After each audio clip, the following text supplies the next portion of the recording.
Comment changer des disques de frein? Cette vidéo montre comment remplacer les composants des freins à disque. Les outils suivants sont nécessaires à l'installation de ces pièces de freinage. Une clé dynamométrique, un comparateur 1% avec support magnétique, un repousse-piston pneumatique et d'autres outils standards. Une fois que la voiture est levée, vérifiez les roulements ainsi que toutes les pièces du système de direction. Il faut corriger chaque pièce représentant un relâchement en les remplaçant ou en les ajustant. Une vibration du volant ou de la pédale de frein lors du freinage peut être due à une usure excessive, des dommages au niveau de la direction, du moyeu de roue ou du système de suspension ou bien encore dû à un desserrage du roulement. Vérifiez également l'état des flexibles de frein ainsi que des soufflets de protection. Les flexibles de frein se détendent et se détériorent à cause des contraintes thermiques et des chocs liés à l'environnement du conducteur. De ce fait, la pression exercée sur l'étrier de frein est réduite et le processus de freinage peut s'avérer insuffisant et dramatiquement inefficace. Les flexibles de frein doivent être changés tous les 2 à 5 ans selon le véhicule. Les flexibles de frein Bosch sont caractérisés par forte résistance mécanique, résistant à l'influence des composants chimiques, conforme aux normes européennes, durée de vie prolongée, installation simple et précise.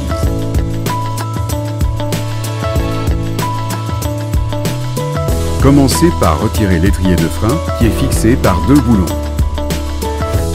Ensuite, inspectez précautionneusement le joint du piston de frein. Si la protection est endommagée ou si le piston de frein est rouillé, remplacez l'étrier de frein par un neuf ou une solution équivalente telle qu'un étrier échange standard.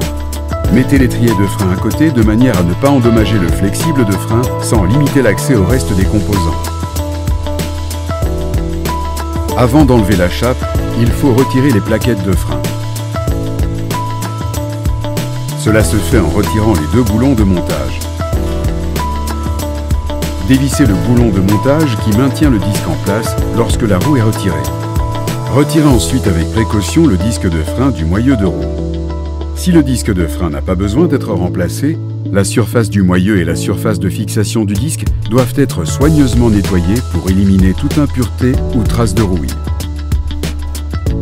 Avant d'effectuer une mesure du voile axial du moyeu de roue, le moyeu doit être soigneusement nettoyé pour éliminer toute impureté ou trace de rouille.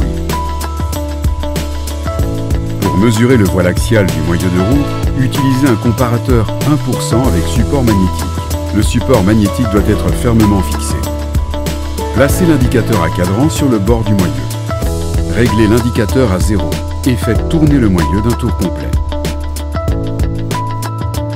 Il est temps d'inspecter la qualité du fonctionnement du moyeu et de vérifier qu'il n'y a pas de déformation. La tolérance acceptable pour un voile axial du moyeu est définie par le constructeur automobile. Un moyeu déformé doit être remplacé par un nouveau. Pour nettoyer la chape correctement, fixez-la. Retirez avec soin les clips de plaquettes et brossez pour retirer l'accumulation de poussière. La saleté et les impuretés peuvent provoquer le blocage des plaquettes de frein lors du freinage. Toutes les surfaces de contact entre la chape et les plaquettes doivent être préalablement graissées avec une mince couche de Superfit Bosch ainsi que les colonnettes des étriers.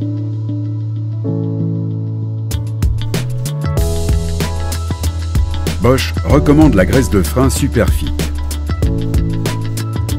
Bosch Superfit est caractérisé par une fiabilité long terme, un excellent fonctionnement, une excellente résistance aux fortes températures, ainsi qu'une excellente résistance à la corrosion. Maintenant, remplacez les accessoires de plaquettes et appliquez de la graisse de frein Bosch Superfit également dessus. La prochaine étape est de remettre en position initiale le piston de l'étrier. Enlevez le capuchon et desserrez légèrement la vis. Laissez l'ancien liquide de frein s'écouler tout en repoussant le piston.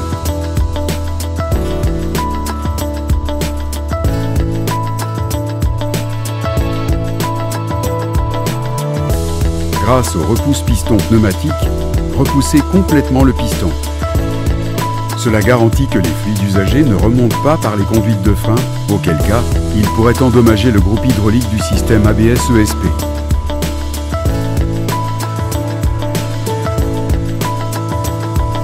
Maintenant, le nouveau disque de frein va pouvoir être monté.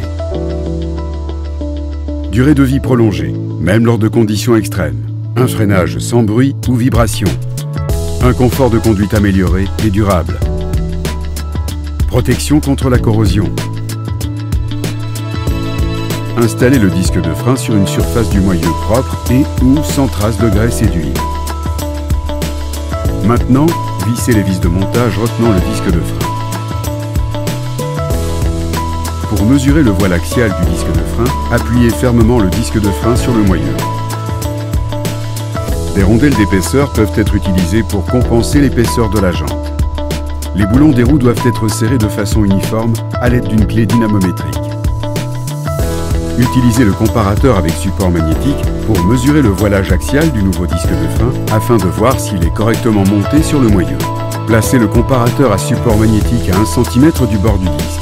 Mettez le comparateur à 0 et marquez le point initial à partir duquel vous commencez la mesure. Pour les disques ventilés, les mesures doivent être faites de chaque côté. Les résultats du voilage axial du disque mesuré des deux côtés ne doivent pas dépasser la limite acceptable spécifiée dans le logiciel EasyTronic. Maintenant, la chape peut être à nouveau installée sur le moyeu. Les informations sur le couple de serrage requis sont également présentes dans EasyTronic. Sécurité et fiabilité.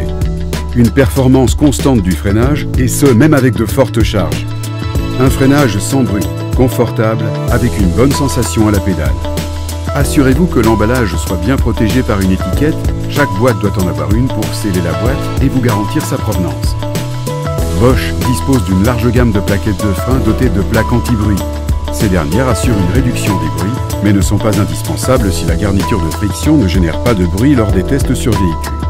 Premièrement, appliquez la graisse de frein Superfit de Bosch sur les oreilles des plaquettes.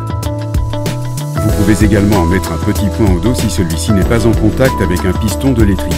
Placez les plaquettes puis ensuite l'étrier de frein. Étrier de frein Bosch Exchange. Aperçu des avantages. Fiable, avec une longue durée de vie. Respectueux de l'environnement et sauvegarde les ressources. Des technologies de pointe. Des emballages robustes. L'étrier est maintenant placé sur la chape. Fixez l'étrier avec le serrage approprié. Connectez le flexible de frein à l'étrier, puis connectez l'autre côté du flexible et remettez-le en place pour éviter les torsions inutiles. Assurez-vous que le flexible de frein ne soit pas tordu et ne frotte pas contre d'autres pièces du véhicule.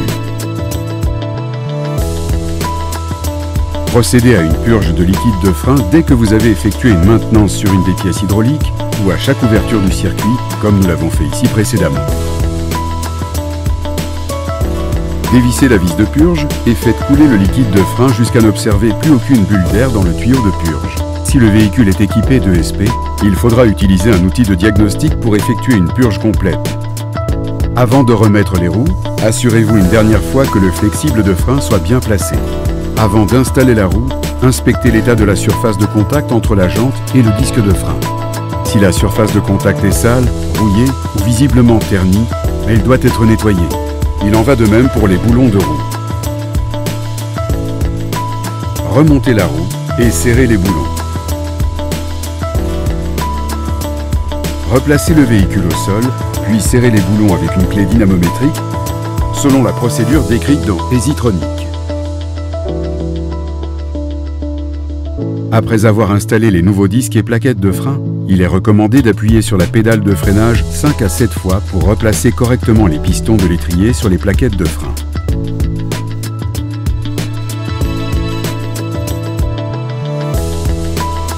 Après cela, vous pouvez commencer à roder les plaquettes et les disques de frein afin que le système de freinage atteigne un fonctionnement optimal. La procédure est simple. Conduisez à une vitesse d'environ 80 km/h, puis décélérez doucement jusqu'à 30 km/h. Répétez cette procédure 5 à 6 fois. Maintenant, les boulons de roue doivent être vérifiés et réglés à nouveau avec le bon serrage. Il est également recommandé d'effectuer des tests de fonctionnement des freins sur un banc de freinage. Les résultats des mesures peuvent être imprimés et présentés au client. Bénéficiez de Bosch en tant que partenaire majeur. Bosch fournit pour ses clients des produits testés et fiables, des composants de frein au-dessus des standards des normes européennes, et un soutien professionnel pour les ateliers avec des systèmes de test, des formations et des services provenant d'une source unique.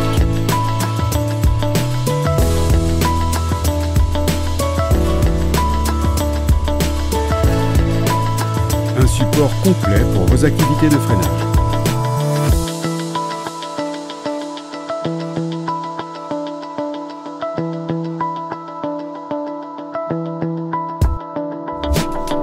Bosch, des technologies pour la vie.